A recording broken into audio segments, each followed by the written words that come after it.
Hello everyone, very welcome to our channel study PYQ and this is Satyam Parmar. स्वागत है आप सभी का आपके अपने यूट्यूब चैनल स्टडी पीवाईक्यू पर। तो आज अपन लोग स्टडी से ही रिलेटेड लेकिन सिलेबस समझेंगे, क्योंकि अभी आप लोगों ने देख लिया यूजीसी नेट 2024 का पेपर आप लोगों का हो चुका है, जिसमें पेपर कैंसिल हो गया, रीनेट हो गया, रिजल्ट कई दिन से अटका हुआ था वो भी आ गया। रिजल्ट आने के बाद में जिन लोगों का पास हो जाता है उनकी खुशी का कोई ठिकाना नहीं है। उन लोगों के लिए काफी ज्यादा कॉन्ग्रेचुलेशन, बहुत बहुत उन लोगों को बधाई है जिनका जेआरएफ हुआ है, नेट हुआ है या फिर पीएचडी पास हुए हैं। लेकिन अभी भी बहुत सारे लोग ऐसे हैं जिनका एग्जाम अभी पास नहीं हुआ है, तो 2-4 दिन आप लोग हताश रह लिए। होता है ऐसा, जब पेपर पास नहीं होता है हम लोग बहुत ज्यादा उम्मीदें लगाए होते हैं, पर वो पास नहीं होता तो हमें काफी ज्यादा बुरा भी लगता है। लेकिन कोई बात नहीं, ऐसा नहीं है कुंभ का मेला 12 साल बाद आएगा। हर 6 महीने में आना है आपका पेपर, ठीक है। तो अब 6 महीने भी नहीं रहे हैं, क्योंकि जो आपका पेपर दूसरा होता है दिसंबर में होता है। अभी क्या चल रहा है, नवंबर चल रहा है। तो कुछ लोग अभी न्यू तैयारी करेंगे, कुछ लोग पहले से कर रहे होंगे। लेकिन जो भी न्यू करते हैं या पहले से कर रहे हैं उन लोगों के लिए सिलेबस समझना बहुत ज्यादा जरूरी है। बिना सिलेबस समझे आप लोग इसको सॉल्व या फिर जो पेपर है आप लोग का क्रैक नहीं कर सकते हैं। क्योंकि सिलेबस पे आप लोगों को कम से कम 1 आध घंटा देना पड़ेगा, उसको समझना पड़ेगा कि कौन से टॉपिक पर हमें कितना ध्यान देना है, कौन से टॉपिक पर हमें कम ध्यान देना है। क्योंकि आप लोगों से जब पीवाईक्यू सॉल्व करोगे तो वहां से आप लोग समझ जाओगे कि हाँ, इस पोर्शन पर हमें बहुत ज्यादा ध्यान देना है, इस पोर्शन पर हमें कम ध्यान देना है। तो आप लोग हमारे साथ में रह के, 1 मिनट।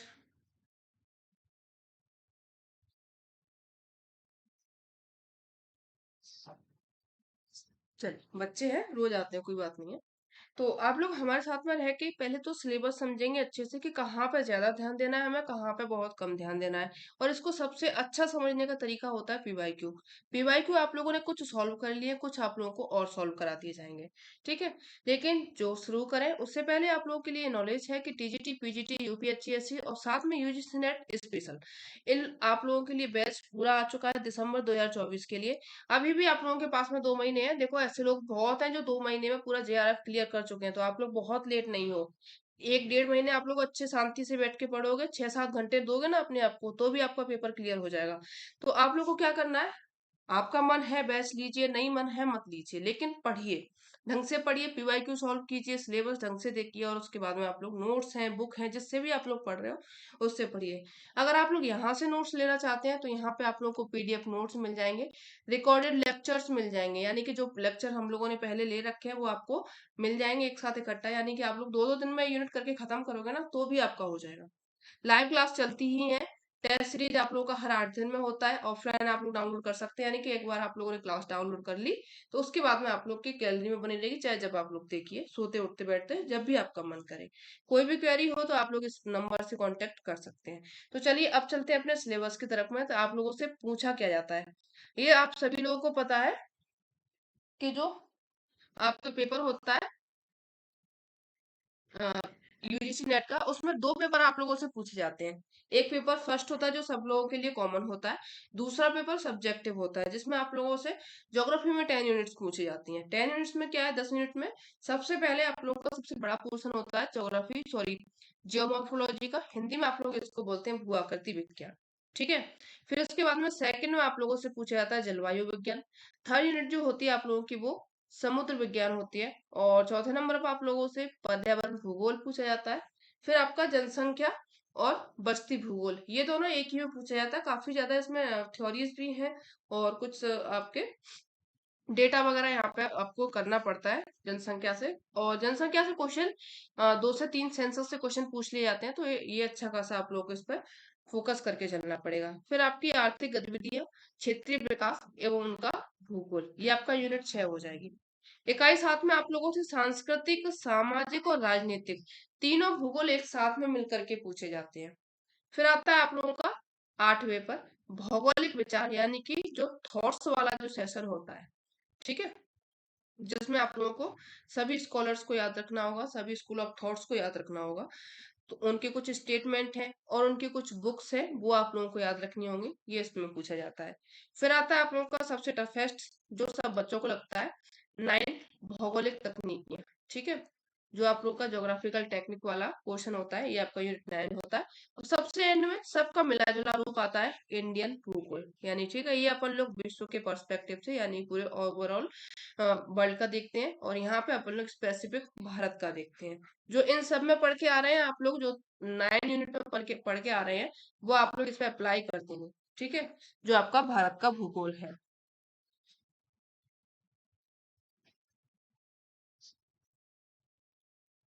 चलिए, तो अब इसमें डिटेल में देख लेते हैं क्या क्या आप लोगों से पूछा जाता है। सबसे पहले चलेंगे जो मॉर्फोलॉजी यानी कि भू आकृति विज्ञान में इकाई फर्स्ट यूनिट फर्स्ट होती है आप लोगों की। तो यहाँ पे आप लोगों से महाद्वीपीय बहाव, ये एक अलग से टॉपिक है जिसमें आप लोग सभी महाद्वीप महासागरों को पढ़ेंगे। फिर एक थ्योरी जो आप लोगों ने काफी ज्यादा सुनी होगी, प्लेट टेक्टोनिक की थ्योरी, इसको पढ़ेंगे। फिर आपके जो बल होते हैं, अंतर्जात बल और बहिर्जात बल, इनको पढ़ेंगे, जिसके कारण आप लोगों के पर्वत पठार मैदान ये सभी बनते हैं, और जो आपके स्थल रूप बनते हैं, ठीक है। फिर आप लोग पढ़ेंगे अनाच्छादन को और अपक्षय को।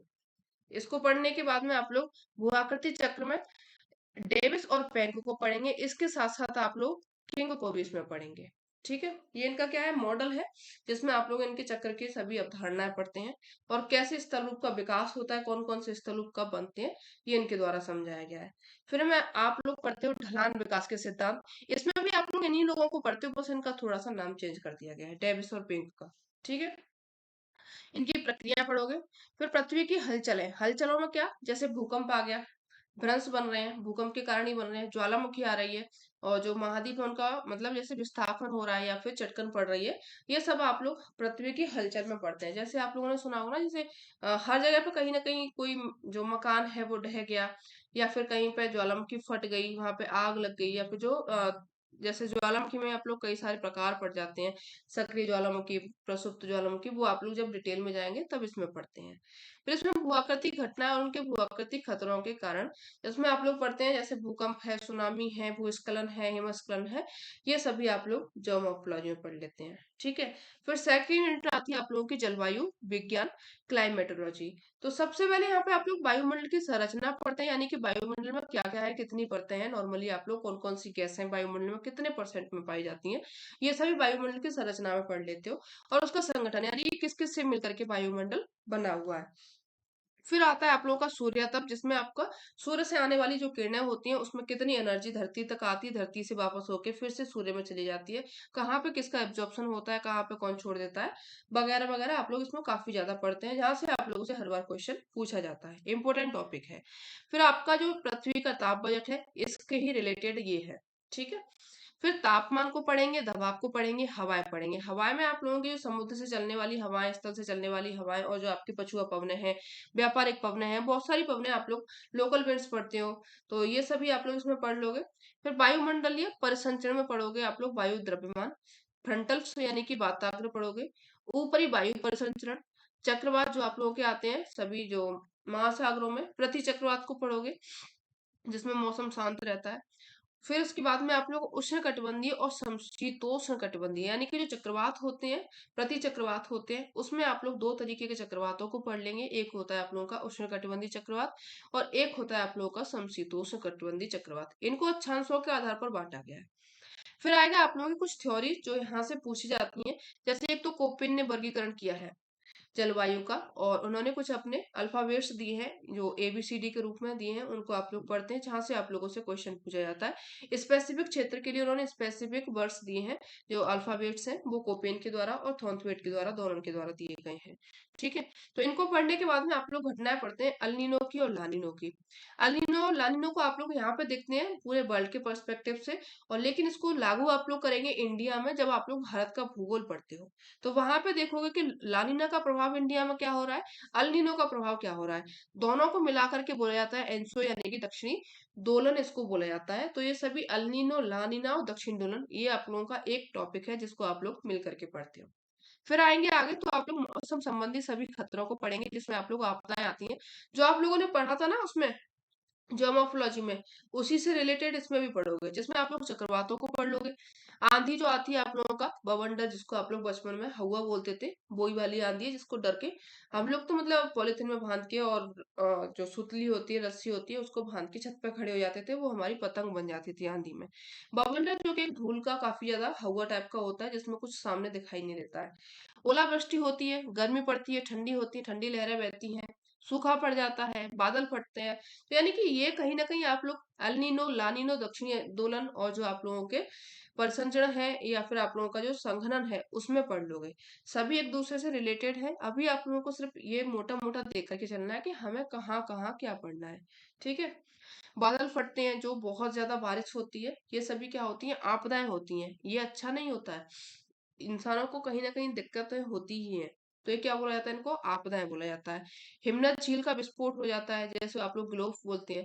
फिर जलवायु परिवर्तन होता है, जैसे पिछली बार जो 10 साल का पिछले का उठा के देखेंगे आप लोग, तो उस टाइम पे जलवायु कैसी थी और आज के टाइम में जलवायु किस तरीके की है, तो ये आपका ये जलवायु परिवर्तन होता है। अतीत में जलवायु के हिसाब से, यानी कि जो आप लोगों का 10 साल, 20 साल, 50 साल पहले क्या था, उसका कारण क्या था, और आज जो चेंज हो रहा है उसका कारण क्या है, और जो जलवायु चेंज हो रही है उसका इंसान पर क्या प्रभाव पड़ रहा है, इसको आप लास्ट में देखोगे। तो ये यूनिट आप लोगों की खत्म हो जाएगी। ठीक है। फिर चलेंगे अपन लोग आगे। इसी में आप लोगों की ओशियनोग्राफी मिक्स है। तो आप आगे चलेंगे यूनिट 4 पे, तो जहाँ पे आप लोग पर्यावरण भूगोल पढ़ोगे। पर्यावरण भूगोल में आप लोग सबसे पहले घटक में आप लोग क्या पढ़ोगे, पारिस्थितिकी तंत्र, जिसका भौगोलिक वर्गीकरण आप लोग देखोगे कहाँ कहाँ पे कितना कितना परसेंटेज में ये पाया जाता है। फिर मानव पारिस्थितिकी को समझोगे। उसके बाद में आप लोग ट्रॉपिक स्तर को देखोगे। ट्रॉपिक स्तर में जिसमें आप लोग ऊर्जा प्रवाह और चक्र को देख लेते हो। और जो ट्रॉपिक स्तर होता है जिसमें आप लोग जैसे पेड़ हैं, जो पेड़ पौधे को जो उनके जो घास खाने वाले जो जीव होते हैं, फिर उनको उन जीवों को खाने वाले उनसे ऊपर लेवल के होते हैं, इन सभी को आप लोग पढ़ेंगे। फिर ऊर्जा का एनर्जी प्रवाह, जैसे लिंडमैन का आप लोग रूल इसमें पढ़ लोगे। फिर चक्र पढ़ोगे, भू रासायनिक चक्र पढ़ोगे, कार्बनिक चक्र पढ़ोगे, यानी किस तरीके से कार्बन जमीन से पैदा होता है, फिर उसका कैसे वर्गीकरण होता है, किस तरीके से वो बढ़ता है और किस तरीके से आकर के वो जमीन में ही मिल जाता है, यानी कि जहां से चलते हैं अपन लोग वहीं पे लौट के आ जाते हैं। इसको चक्र बोलते हैं। तो ये कार्बन चक्र पढ़ोगे, नाइट्रोजन चक्र पढ़ोगे, ऑक्सीजन चक्र पढ़ोगे। तो जिसमें आप लोगों से काफी ज्यादा क्वेश्चन पूछे जाते हैं नाइट्रोजन चक्र से। ठीक है। फिर आप लोग खाद्य श्रृंखला, इसको पढ़ोगे, फूड चेन को। फिर उसके बाद में खाद्य वेब को पढ़ोगे, ये सभी एक दूसरे से रिलेटेड है। पारिस्थितिकी पिरामिड को पढ़ोगे, किसका पिरामिड उल्टा बनता है, किसका पिरामिड सीधा बनता है, जिसमें आप लोग जलीय पिरामिड और स्तरीय पिरामिड को पढ़ोगे। फिर मानव अंतःक्रिया और उनके प्रभाव पढ़ोगे, यानी कि मानव का पर्यावरण पर क्या प्रभाव है, उनके साथ में किस तरीके से वो इंटरेक्शन बनाए हुए हैं और उसके प्रभाव क्या क्या है, इन सभी को आप लोग पढ़ लोगे। पर्यावरणीय नैतिकता और गहन पारिस्थितिकी पर्यावरण खतरे और उनकी आपदाएं पढ़ोगे। यानी कि ये भी कहीं ना कहीं आप लोग जब जलवायु विज्ञान पढ़ के आओगे तो उसमें आप लोगों का इतना दिमाग विकसित हो चुका होगा कि इसको आप लोग आसानी से समझ जाओगे। ठीक है। फिर पर्यावरण नैतिकता आप लोगों ने पढ़ ली। डीप इकोलॉजी, जिसको आप लोग गहन पारिस्थितिकी बोलते हो। और जो पर्यावरणीय खतरे हैं, बहुत सारे खतरे, जैसे प्रदूषण फैल रहा है, अभी दिवाली आ रही है तो जो हवा है, मिट्टी के बर्तन पकाए जाएंगे, उसके कारण बहुत ज्यादा प्रदूषण होता है। और जो पटाखे वटाखे हैं, इनके कारण बहुत ज्यादा प्रदूषण होता है। यानी ये सभी क्या होती है, पर्यावरणीय खतरे या फिर आपदाएं होती है। आपदाओं में आप लोग पढ़ोगे ग्लोबल वार्मिंग किस तरीके से बढ़ रही है, शहरी ऊष्मादीप, ठीक है, अर्बन हीट आइलैंड आप लोग पढ़ते हो। और जो वायुमंडलीय प्रदूषण है, वायुमंडल में किस तरीके से प्रदूषण फैल रहा है। जल प्रदूषण है, जिसमें आप लोग बहा देते हो कचरे को, जो पहुंच जाता है नदियों में, नदियों का पानी अपन लोगों के लिए पीने के लिए आ रहा है, तो ये सभी एक क्या हो जाता है, जल प्रदूषण हो जाएगा। भूमि क्षरण किस तरीके से होता है, ये आप लोग पढ़ोगे। फिर राष्ट्रीय कार्यक्रम और नीतियां उनके पढ़ोगे, क्या क्या गवर्नमेंट ने कार्यक्रम चलाए गए हैं और कौन कौन सी नीतियां आप लोग को पढ़नी है, ये सब इसमें देखेंगे। कानूनी ढांचा क्या है, पर्यावरण नीति, इन सभी को पढ़ेंगे। अंतर्राष्ट्रीय संधियां कौन कौन से देश में, जैसे यूनेस्को वगैरह, आप लोग इसमें पढ़ लेते हो।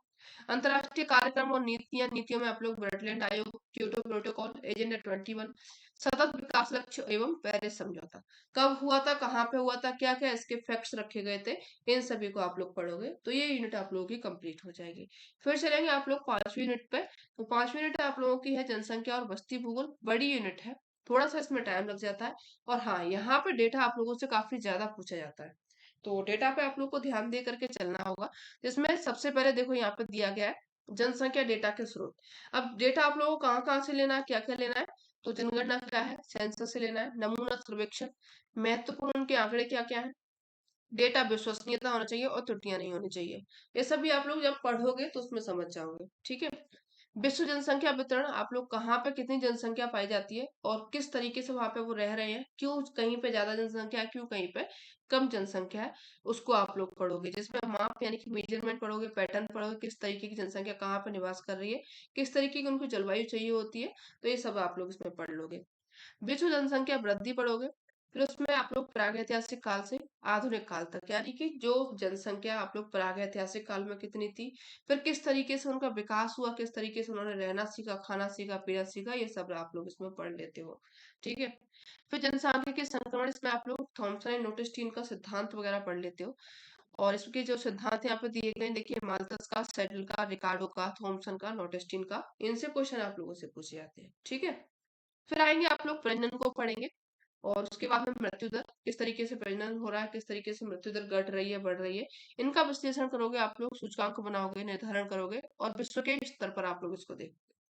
फिर आएगा प्रवासन। प्रवासन में आप लोग यानी कि जो लोग हैं एक जगह से दूसरी जगह पर जा रहे हैं, उसका क्या कारण है, उसके कारण क्या है, प्रकार क्या है, परिणाम क्या है, और उनसे संबंधित कई सारे मॉडल हैं, इनको आप लोग इसमें देखोगे। ठीक है। फिर जनसंख्या संरचना विशेषता, यानी कि जो आप लोग पिरामिड जो बनता है जनसंख्या का, वो इसमें देखोगे। इसमें कितने परसेंट लोग कितनी आयु के हैं, कौन से हैं, फीमेल और मेल, इस तरीके से आप लोग एक पिरामिड बनाते हो।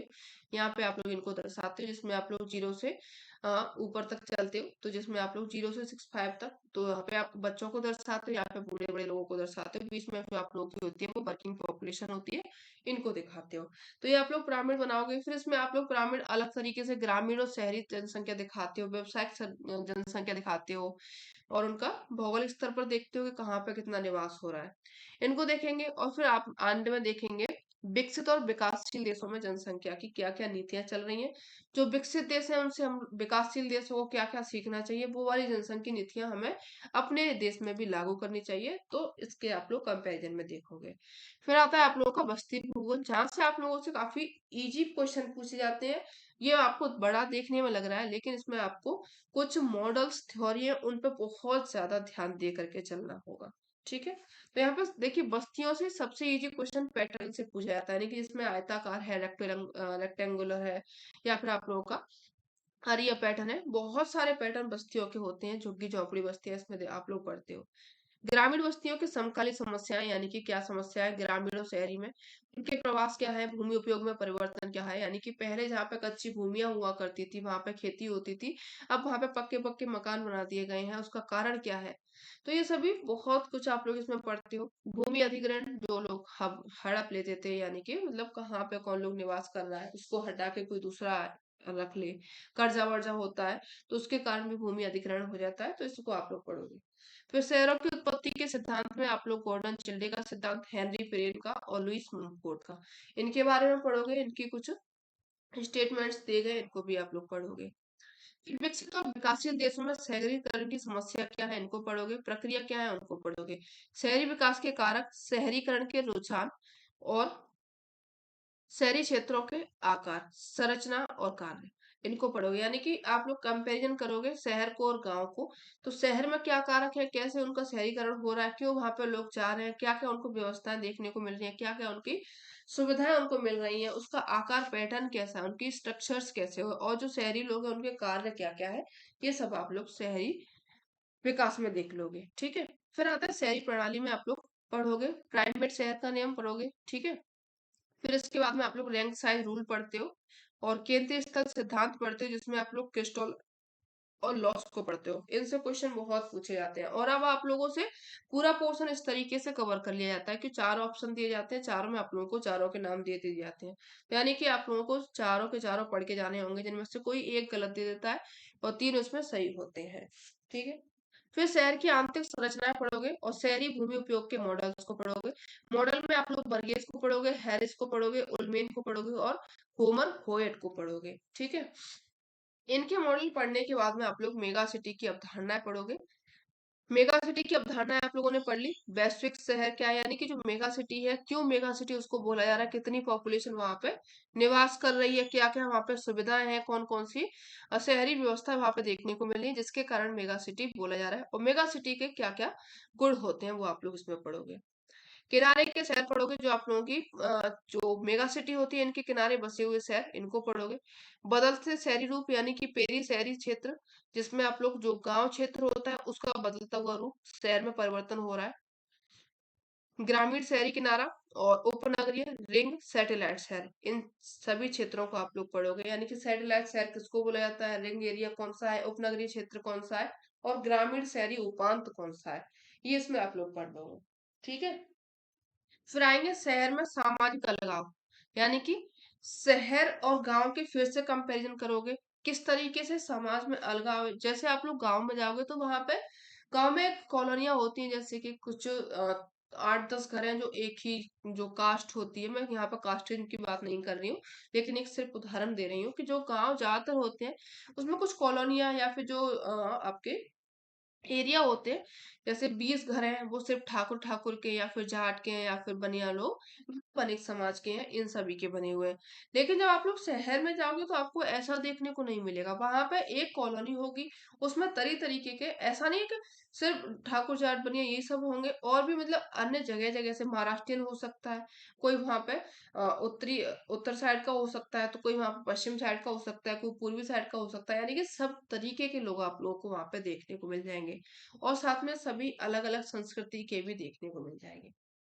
शहरी सामाजिक क्षेत्र विश्लेषण होगा, शहर में गरीबी की अभिव्यक्ति और झुग्गी झोंपड़ियों को आप लोग पढ़ोगे, कौन झुग्गी झोंपड़ी में रहता है, इन लोगों को होने वाली जो परेशानियां हैं, इनके रहने के कारण क्या है, इनको आप लोग पढ़ोगे। अनौपचारिक क्षेत्र का विकास, अपराध और सामाजिक बहिष्कार, ये आप लोग एंड में पढ़ लेते हो। ठीक है। चलो आगे चलते हैं यूनिट 6 में।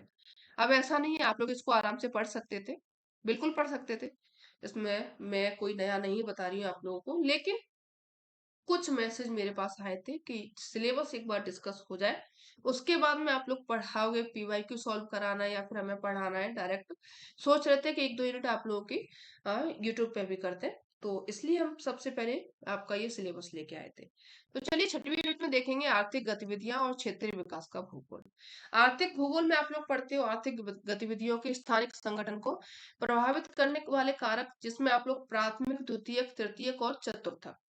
प्राथमिक में आप लोग जैसे जो खेत से यानी गेहूं निकल रहा है या फिर आपकी लकड़ी वगैरह, इनको पढ़ते हो, लकड़ी से फर्नीचर बन रहा है तो ये आप लोग द्वितीयक में पढ़ लेते हो। तृतीयक में आप लोग सेवा क्षेत्र को, चतुर्थक में जो आप लोगों के आईएएस पीसीएस डॉक्टर्स वगैरह होते हैं, इनको पढ़ लेते हो। ठीक है।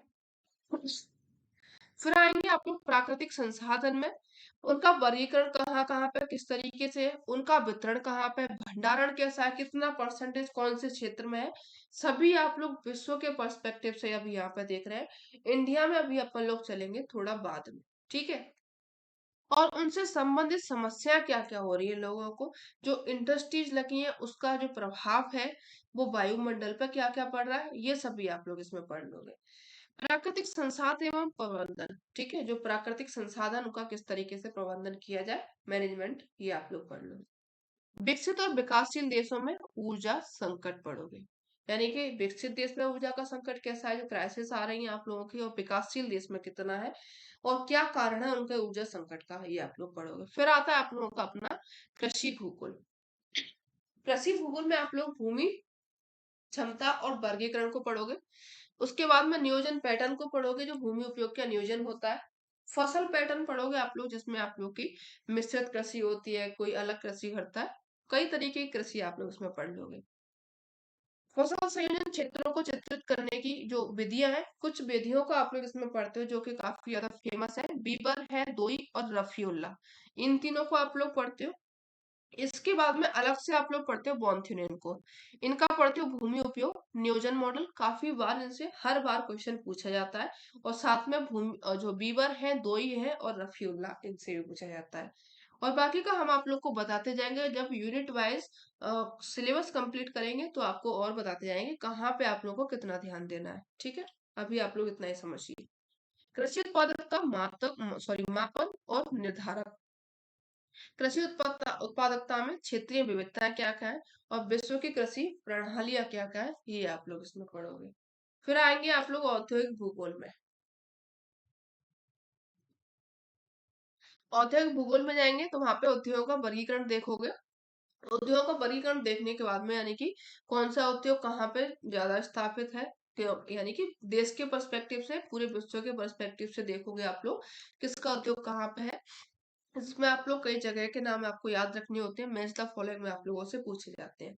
उद्योग की अवस्थिति के कारण क्यों वो उद्योग उस जगह पर लगाए गए हैं, क्या कारण है, क्या उन पे वहां पे कोयले की व्यवस्था है या फिर बाजार से नजदीकी है, ये सब आप लोग समझोगे जब इनके जो सिद्धांत हैं, हूबर के, वेबर के, ऑगस्ट लॉस के, एलन प्लेड के, डीएम स्मिथ के, इन सभी के सिद्धांत आप लोगों को समझने होंगे। उसके बाद ही आप लोग औद्योगिक की अवस्थिति और उनके वर्गीकरण को समझ पाओगे। फिर आप लोग समझोगे विश्व में औद्योगिक क्षेत्र यानी कि कौन कौन से औद्योगिक क्षेत्र है। जैसे आप लोग का न्यू इंग्लैंड क्षेत्र हो गया, जो कि अभी आप लोग का क्या है, गत्यात्मक औद्योगिक क्षेत्र उसको बोला जाता है। ठीक है। फिर कम विकसित देशों में विनिर्माण क्षेत्र यानी कि जो विकसित नहीं है, अभी थोड़ा बैक चल रहे हैं, उनमें क्या क्या है। फिर उसके बाद में वैश्वीकरण का प्रभाव आप लोग देखोगे कि जो विकसित देश नहीं है उन पर जो ग्लोबल है उसका प्रभाव क्या पड़ रहा है। पर्यटन उद्योग आप लोग पढ़ोगे, विश्व में सूचना एवं संचार प्रौद्योगिकी को पढ़ोगे, इसमें आप लोग आईसीटी पढ़ते हो थोड़ा सा। ठीक है। फिर ज्ञान एवं उत्पादन में आप लोग भूगोल और अनुसंधान एवं उसका विकास पढ़ते हो, जहां से क्वेश्चन आप लोगों से कम पूछे जाते हैं। औद्योगों का वितरण एवं विकास यानी किस तरीके से उद्योग कहाँ पे स्थापित किए गए हैं और उनका विकास किस तरीके से हो रहा है। ठीक है। फिर आगे आपका यूनिट 6 ही है, उसी में आप लोगों से परिवहन भूगोल में पूछा जाता है। परिवहन और व्यापार भूगोल, इसमें आप लोगों से स्थानिक संपर्क के सिद्धांत एवं मॉडल में उल्मेन एवं ईएम हस्ट का मॉडल आप लोगों से पूछा जाता है। इनका संपर्कता एवं सुगमता के माप एवं सूचकांक। स्थानिक प्रभाव मॉडल, ये आप लोगों से पूछा जाता है। गुरुत्वाकर्षण मॉडल, ये जो आपकी यूनिट 6 है ना, वो बहुत ज्यादा इसमें मॉडल है और सभी मॉडल आप लोगों के लिए इंपॉर्टेंट है। ठीक है।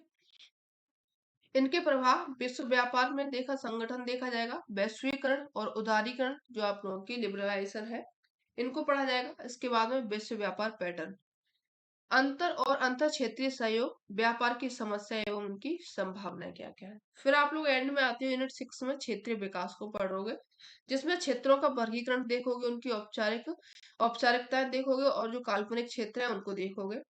विश्व क्षेत्रीय समानताएं यहाँ से बहुत कम पूछे जाते हैं। ठीक है।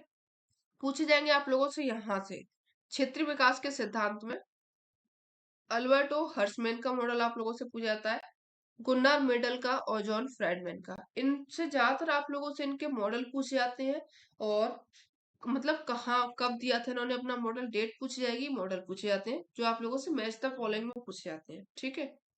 अविकसितता एवं निर्भरता सिद्धांत, वैश्विक आर्थिक ब्लॉक पूछे जाएंगे, भारत में क्षेत्रीय विकास और सामाजिक आंदोलन क्या क्या हो रहा है वो आप लोगों से एक नॉर्मली वे में पूछा जाएगा। आगे बढ़ेंगे यूनिट 7।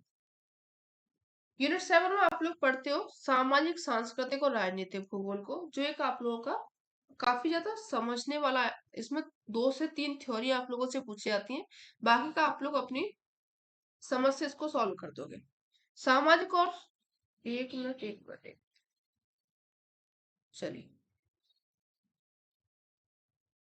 पता नहीं क्या हो गया था। हाँ, तो इसमें आप लोग पढ़ोगे सबसे पहले सामाजिक और सांस्कृतिक भूगोल में, जिसमें संस्कृति की अवधारणा है। बड़ा आप लोगों को बहुत ज्यादा देखने को मिल रहा है, लेकिन इतना ज्यादा यहाँ से क्वेश्चन नहीं पूछा जाता है। तो जहां से आप लोगों से क्वेश्चन पूछा जाता है वो अभी आपको बता देंगे। सांस्कृतिक परिसर पूछा जाएगा, क्षेत्र और प्रदेश पूछे जाएंगे, सांस्कृतिक विरासत, सांस्कृतिक परिस्थिति, जो आप लोग देखिए कल्चर से संबंधित क्वेश्चन आप लोग काफी ज्यादा नॉलेज बेस होते हैं, आप लोग आसानी से कर जाओगे, जनरल नॉलेज टाइप के होते हैं। ठीक है। अभिसरण, सामाजिक संरचनाएं, प्रक्रियाएं, सामाजिक कल्याण, जीवन की गुणवत्ता, सामाजिक बहिष्कार, भारत में सामाजिक समूहों का स्थानिक वितरण। इसमें आप लोग को ध्यान देना, तो यहाँ पे जनजाति, जाति, धर्म और भाषा, परसेंटेज में आप लोग इनका डेटा कलेक्ट करना है, डेटा आप लोग को इसमें याद रखना है। ठीक है। फिर पर्यावरण और मानव स्वास्थ्य, रोग, पारिस्थितिकी, पोषण स्थिति, जिसमें विशेष रूप से भारत के संदर्भ में आप लोगों से पूछा जाएगा। एटियोलॉजिकल स्थिति, वर्गीकरण और स्थानिक और मौसमी वितरण आप लोगों से पूछा जाएगा। भारत में स्वास्थ्य देखभाल योजना कोई बनाई गई हो हाल ही में, नीतियां कोई चल रही हैं, या फिर भारत में चिकित्सा पैटर्न कैसा है। यहाँ से बहुत कम क्वेश्चन जो पूछे जाते हैं वो आप लोगों से डेटाबेस क्वेश्चन यहाँ से पूछे जाते हैं। ठीक है। फिर आएंगे आप लोग राजनीतिक भूगोल में, तो इसमें आप लोग सीमाएं और सीमांत क्षेत्र, यहाँ से क्वेश्चन आप लोगों से असम रीजन में ज्यादातर पूछा जाता है।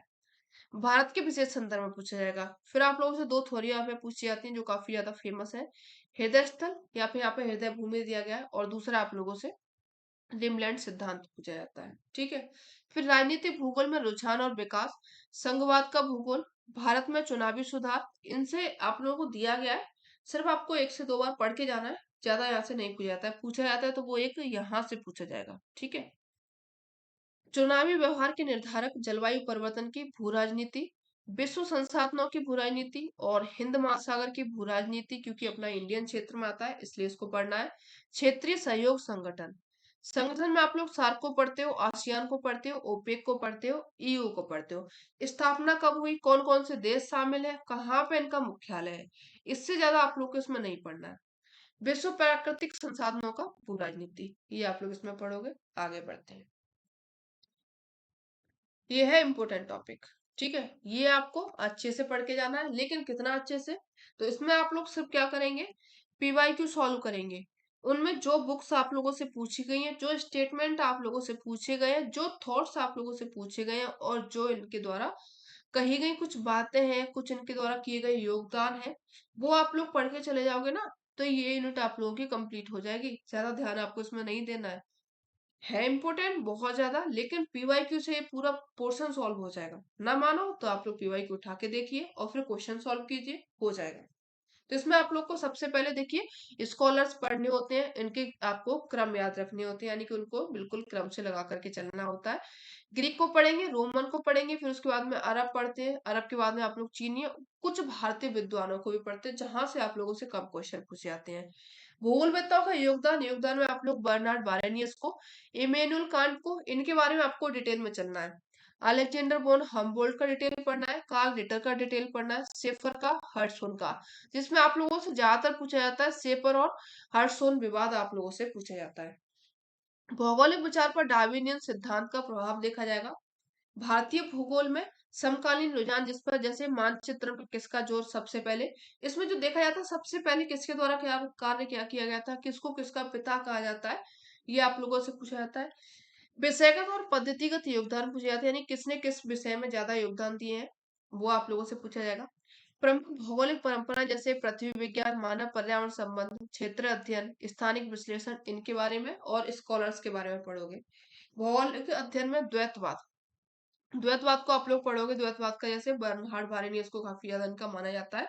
तो जिसमें आप लोग भौतिक बनाम, मानव एवं क्षेत्रीय बनाम, व्यवस्थित, गुणात्मक बनाम, मात्रात्मक, विचारात्मक बनाम, नाम मात्र, इन सभी भूगोल को आप लोग पढ़ते हैं, जिसको आप लोग मिला करके द्वैतवाद बोलते हैं। इसके बाद में आप लोग प्रतिमान बदलाव पढ़ोगे, जो कुछ पैटर्न होते हैं।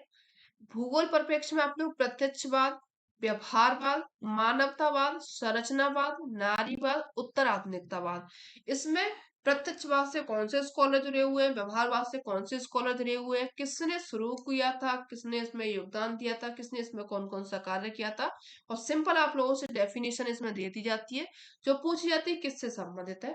तो इतना आप लोग इसमें पढ़ोगे, और इसके लिए आप लोग कुछ नहीं, पी भाई क्यों सॉल्व कीजिए। सभी जितने भी साल के आप लोगों से क्वेश्चन 2005 से लेकर के 2023 जून, सॉरी 24 जून तक जो कोई क्वेश्चन पूछे गए हैं आप लोगों से, उनको सॉल्व कर जाओगे, आपका ये टॉपिक जो है कंप्लीट हो जाएगा।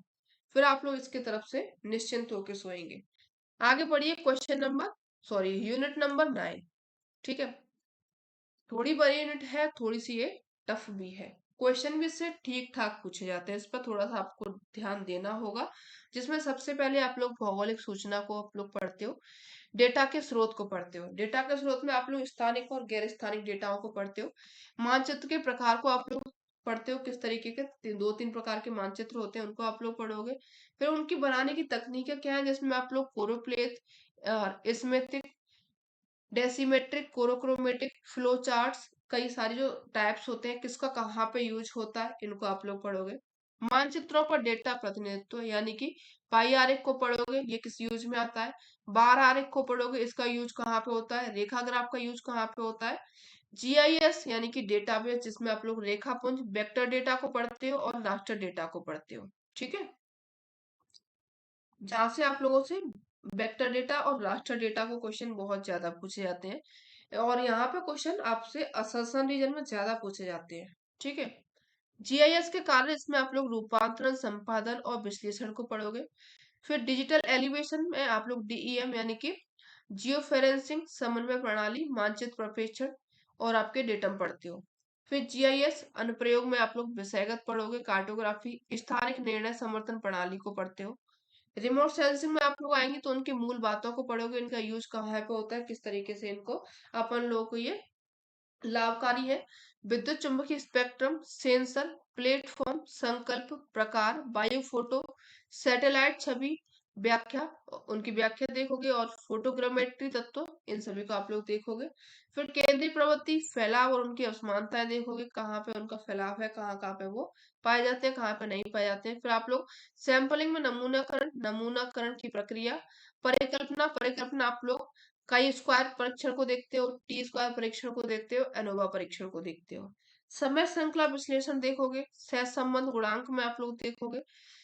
फिर आप लोग पढ़ोगे प्रतिगमन विश्लेषण, सूचकांक का मापन देखोगे, संकेतों को स्केल मुक्त बनाना, समग्र सूचकांक की गणना करना, प्रमुख घटक एवं विश्लेषण, क्लस्टर विश्लेषण, मॉर्फोमेट्रिक विश्लेषण, धाराओं का क्रम, द्विविभाजन, अनुपात, जल निकासी घनत्व, जल निकासी आवृत्ति, बेसिन परिपत्रता, अनुपात और जो फॉर्म फैक्टर है, प्रोफाइल ढलान विश्लेषण, क्लिनोग्राफिक वक्र, हाइग्रोग्राफिक वक्र और जो आप लोग का अल्टीमेट्रिक आवृत्ति ग्राफ होता है। इसमें आप लोग कुछ नदियों को भी पढ़ लेते हो। ठीक है, तो ये आप लोग पढ़ते हो यूनिट 9 भौगोलिक तकनीक में।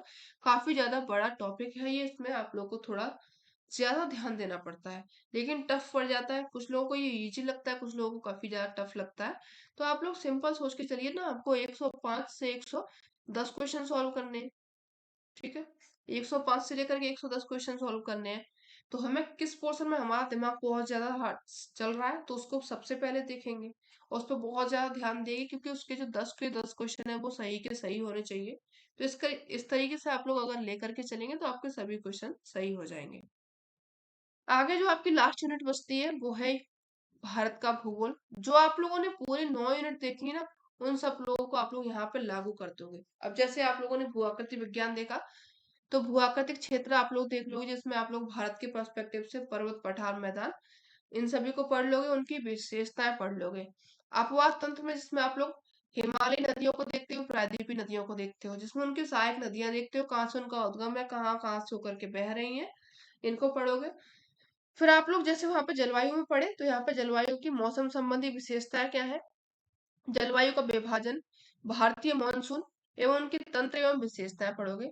जेट स्ट्रीम को पढ़ोगे, हिमालय क्रायोस्फीयर को पढ़ते हो आप लोग, प्राकृतिक संसाधन और उनके प्रकारों को पढ़ोगे। वितरण में आप लोग मृदा का वितरण कहाँ पे कैसा है, वनस्पति का किस तरीके से वितरण है, जल का क्या है, किस तरीके का जल कहाँ पे पाया जाता है, खनिज का, समुद्री संसाधन का, इनका वितरण देखोगे आप लोग। फिर आएंगे जनसंख्या विशेषताओं में उनके वितरण एवं स्थानिक प्रतिरूप में कहाँ पे वृद्धि हो रही है, किस तरीके की संरचना है। फिर आप लोग ग्रामीण, नगरीय, आयु, लिंग, व्यवसायिक, भौगोलिक, जातीय और धार्मिक, इन सभी के आधार पर आप लोग जनसंख्या को देखोगे। जनसंख्या निर्धारक, भारत में जनसंख्या नीतियां देखोगे, कौन कौन सी जनसंख्या नीतियां भारत में लागू की गई हैं, इनको आप लोग हाल ही के पर्सपेक्टिव में देखोगे। कृषि में आप लोग प्रमुख खाद्य फसलों को देखोगे, उनका उत्पादन कहाँ पे किस तरीके से, उत्पादकता क्या है और उनकी उपज कितना हेक्टेयर पे कितनी परसेंटेज है, ये आप लोग देखोगे। प्रमुख फसल क्षेत्र कौन से हैं, कहाँ पे कौन सी फसल सबसे ज्यादा होती है, उनका डेटा देखोगे। कृषि विकास में क्षेत्रीय विविधता देखोगे, कि यानी कि कहाँ पे कौन सी कृषि हो रही है, उसका विकास उस क्षेत्र में क्यों हो रहा है, तो वहां की क्या विशेषता है। भारतीय कृषि को प्रभावित करने वाले पर्यावरणीय कारक को देखोगे, तकनीकी क्षेत्रों को देखोगे, संस्थागत कारक को देखोगे। कृषि जलवायु क्षेत्र में हरित क्रांति को देखोगे, खाद्य सुरक्षा एवं भोजन का अधिकार, इन सभी को पढ़ोगे आप लोग। स्वतंत्रता के पश्चात औद्योगिक विकास को देखोगे, औद्योगिक क्षेत्र एवं उनकी विशेषताएं देखोगे। भारत में औद्योगिक नीतियां, परिवहन नेटवर्क का विकास और जो पैटर्न है, रेलवे, सड़क, जलमार्ग, वायुमार्ग, पाइपलाइन, इनसे आप लोग पढ़ के जाएंगे थोड़ा थोड़ा, ज्यादा बहुत ज्यादा नहीं, थोड़ा थोड़ा। ठीक है। आंतरिक एवं बाह्य व्यापार में जिसमें आप लोग प्रवृत्ति देखोगे, किस तरीके के स्ट्रक्चर्स बनाए गए, किस तरीके से दिशाएं उनकी, कहाँ पे कौन सा व्यापार हो रहा है, ये आप लोग देखोगे। भारत में क्षेत्रीय विकास योजना, वैश्वीकरण और भारतीय अर्थव्यवस्था पर इसका प्रभाव। भारत में प्राकृतिक आपदाएं, भूकंप, सूखा, बाढ़, चक्रवात, सुनामी, हिमालय उच्चावच भूमि, खतरे और आपदा, जो आप लोगों ने विश्व के पर्सपेक्टिव से अभी पढ़ते चले आ रहे हैं, उसी को आप लोग यहाँ पे लागू कर देंगे इंडिया में, तो आप लोगों का इंडियन ज्योग्राफी जो है यूनिट जो 10 है वो कंप्लीट हो जाएगी। तो इस तरीके से आप लोगों ने पूरी यूनिट कवर कर ली है। तो अब आगे चलेंगे कि हम लोग किस तरीके से पढ़ेंगे। हम लोग जो पढ़ते हैं अपने लिए और भी इजी बना करके चलते हैं, जिसमें सबसे पहली यूनिट होती है आप लोगों की ज्योमोर्फोलॉजी, भूआकृति विज्ञान। ये मेरा खुद का है, जिस तरीके से मैं पढ़ती हूँ, ठीक है। तो मैंने आप लोगों को एक ओवरव्यू दिखाया है। सबसे पहले ज्योग्राफिकल टाइम स्केल यहाँ पे पढ़ते हैं, जिसमें आप लोग कालों को पढ़ते हैं, जो आपके ऑर्डिविशियन, सिलूरियन, डेवोनियन, जो आप लोगों के प्राइमरी द्वितीयक इनको पढ़े हुए। तो इसमें आप लोग पढ़ जाओगे जो पृथ्वी का जनक जो जन्म हुआ था, कब से किस तरीके से आकृति बनी थी, और आज की पृथ्वी पर आप लोग पहुंच जाओगे। इसको पढ़ने के बाद में आप लोग फंडामेंटल कॉन्सेप्ट इन ज्योग्राफी पढ़ोगे। तो इसमें आप लोग जैसे शुरुआती स्कॉलर उनकी विचारधारा है, डार्क एज कब आया, और जो आकस्मिकवाद है, एक रूपतावाद है, इसको पढ़ लोगे। इसको पढ़ने में आप लोग जो थ्योरी ऑफ लैंडफॉर्म में लैंडफॉर्म आप लोग जिसमें डेविस को पढ़ोगे, पिंक को पढ़ोगे, और एलसी किंग को पढ़ोगे। इन तीनों को पढ़ोगे, इनका इरोजन देख लोगे। फिर इसी के बाद में इनका जैसे स्लोप डेवलपमेंट थ्योरी है, इसके जो स्लोप डेवलपमेंट थ्योरी होती है, इसमें भी आप लोग इन्हीं तीनों को पढ़ोगे, बस थोड़ा सा इनका नाम परिवर्तन कर दिया जाता है, ठीक है। फिर आगे पढ़ेंगे, जैसे यहाँ पे डेविस का नॉर्मल साइकिल ऑफ इरोजन बोलते हो, तो यहाँ पे उनका ढाल पतन सिद्धांत बोल देते हो, तो बस नाम चेंज है, बात एक ही है। फिर आप लोग interior interior of the earth यानी कि पृथ्वी के अंदर का आप लोग पढ़ोगे, जिसमें आप लोग जो स्थल रूप कैसे बनते हैं, किस तरीके से उनका विकास हुआ है, और यहाँ पे कौन कौन से फोर्सेस बल लग रहे हैं, इनको आप लोग पढ़ोगे। फिर आप लोग कॉन्टिनेंट एवं ओशियन को पढ़ोगे, ठीक है। कॉन्टिनेंट्स एवं ओशियन जो आपका sorry interior of the earth में आप लोग लिथोस्फीयर है आप लोगों का, लेयर्स इनको पढ़ोगे, इनका डिवाइड किस तरीके से हुआ है, जो आप लोगों का कोर है, मेंटल है, क्रस्ट है, इनका डिवाइड आप लोग पढ़ोगे। फिर आप लोग आएंगे कॉन्टिनेंट एवं ओशियन थ्योरी पे, जिसमें आप लोग अल्फ्रेड वेगनर की और जो आपका ये जो सिद्धांत है, अरे यार, जो प्लेट टेक्टोनिक थ्योरी है, इनको पढ़ लोगे। और जो आपका ये दूसरा सिद्धांत कौन सा है, ये प्रगामी तरंग सिद्धांत नहीं, अरे यार दिमाग से निकल रहा है, ये मैंने शॉर्ट फॉर्म में लिख रखा है, फिर भी दिमाग से निकल रहा है। चलिए कोई बात नहीं, आगे पढ़ेंगे जब ये याद आ जाएगा। फिर आप लोग इसमें पढ़ते हो आइसोस्टेसी को, जिसमें आप लोग डटन को और एयरी को पढ़ते हैं। फिर आप लोग की रॉक्स आती हैं, रॉक्स के प्रकार क्या है, उनका वितरण कहाँ कहाँ पे है, किस तरीके से उनका विकास हुआ है, ये सभी आप लोग आग्नेय चट्टान, अपसारी चट्टान, कायांतित चट्टानों को पढ़ लोगे। फिर आप लोग पढ़ते हैं अर्थ मूवमेंट को। अर्थ मूवमेंट में आप लोग फोर्सेस को पढ़ते हो। फोर्सेस में आप लोग इंडोजेनेटिक फोर्स और एक्सोजेनेटिक यानी कि पृथ्वी के अंदर से लगने वाले फोर्स, और जो कि रचनात्मक होते हैं, पृथ्वी के बाहर से लगने वाले फोर्स, जिनको आप लोग बहिर्जनिक फोर्स बोलते हैं, जो कि आप लोगों के अ, विनाशात्मक बल होते हैं, ठीक है। फिर आप लोग पढ़ोगे अर्थक्वेक को, कहाँ पे किस तरीके का अर्थक्वेक आ रहा है, इसको पढ़ोगे। इसको पढ़ने के बाद में आप लोग वोल्केनो को पढ़ोगे। वोल्केनो को पढ़ने के बाद में माउंटेन बिल्डिंग कुछ थ्योरीज पढ़ते हो। थ्योरी में आप लोग हॉल को पढ़ोगे, डाना को पढ़ोगे, कोबर को पढ़ोगे, और जेफरीज को पढ़ोगे। कोबर ने जैसे रैंडकेटन वगैरह ये शब्द जो दिए थे, इनको पढ़ोगे। फिर इसके बाद में आप लोग बेदरिंग को पढ़ते हो। बेदरिंग में आप लोगों का अपचा अपर्दन दोनों हो जाता है। फिर रिजुवेशन एवं जो आपकी पॉलीसाइक्लिक रिलीफ होती है, यानी कि द्विचक्रीय सिद्धांत, जिसमें दो तल्ले वाली घाटी किस तरीके से बनी है, किसने क्या कहा है, इसको पढ़ोगे। फिर आता है आप लोगों का ड्रेनेज पैटर्न, इसमें आप लोग नदियों का इनका जो वितरण प्रतिरूप होता है, किस तरीके का पैटर्न बन रहा है, इनको पढ़ोगे। मॉर्फोमेट्रिक एनालिसिस, इसको ज्यादातर पढ़ते हैं यूनिट 9 में, लेकिन अपन लोग यूनिट इसको फर्स्ट में ही पढ़ेंगे, ठीक है। जिसमें कौन सी ऑब्सिक्वेंट नदी है, कौन सी अक्रमवर्ती नदी है, कौन सी परवर्ती नदी है, कौन सी नदी कहाँ से आकर के मिल रही है, तो इस तरीके से आप लोग पढ़ोगे, मॉर्फोमेट्रिक एनालिसिस पढ़ते हो। फिर आता है आप लोगों का लैंडफॉर्म। लैंडफॉर्म में आप लोग 4-5 तरीके के लैंडफॉर्म पढ़ते हो, जैसे कि आपका फ्लूवियल लैंडफॉर्म, इनके इरोजनल, डिपोजिशनल और जो आपके ट्रांसफॉर्म। फिर आप लोग पढ़ोगे कास्ट लैंडफॉर्म में, उसका भी इरोजनल एवं डिपोजिशनल। विंड का भी इस तरीके से पढ़ोगे आप लोग। फिर आप लोग कोस्टल का पढ़ोगे, और ग्लेशियर पढ़ोगे, पेरी ग्लेशियर। इस तरीके से हम लोग पढ़ेंगे जो मैंने पढ़ा था, और इसी तरीके से मैं आप लोगों को भी ये यूनिट कराऊंगी। अगर अच्छी लगेगी आप लोग को, बहुत अच्छी लगेगी, बस थोड़ा सा ध्यान से पढ़ते जाइएगा, कहीं कमी लगे तो आप लोग बोल सकते हैं, यार आपकी बहन, छोटी बहन, बड़ी बहन जो मान सके वो मान सकते हो। तो ये इस तरीके से आपकी अगर पढ़ोगे तो यूनिट फर्स्ट हंसते खेलते कंप्लीट हो जाएगी। ठीक है। फिर अपन लोग सेकंड यूनिट पर भी इस तरीके से ही चलेंगे, जो आप लोगों से एनटीए ने सिलेबस दिया है। एनटीए का अपन लोग साइड में रख करके उसी को देख करके अपने हिसाब से दूसरा सिलेबस बनाएंगे, काफी ज्यादा इजी तरीके से। ठीक है। तो ये हो गया आप लोगों का आज का सेशन। ठीक, तो ये सेशन कैसा लगा जरूर बताइएगा। अच्छा लगा हो तो अपने फ्रेंड्स को शेयर जरूर कीजिएगा, क्योंकि उन लोगों को अभी सबको ये वाला सिलेबस चाहिए, सबको हेल्प करनी चाहिए। और साथ में आप लोग ये ऐप डाउनलोड कर ही लीजिएगा, कुछ नहीं जा रहा है आप लोगों का। इसको डाउनलोड कर लोगे तो काफी ज्यादा फायदे आप लोगों को बता दिए, फायदे आप लोग ले लेना। ठीक है, मिलते हैं नेक्स्ट सेशन में, तब तक के लिए धन्यवाद, tata bye bye, take care, good night, शुभ रात्रि।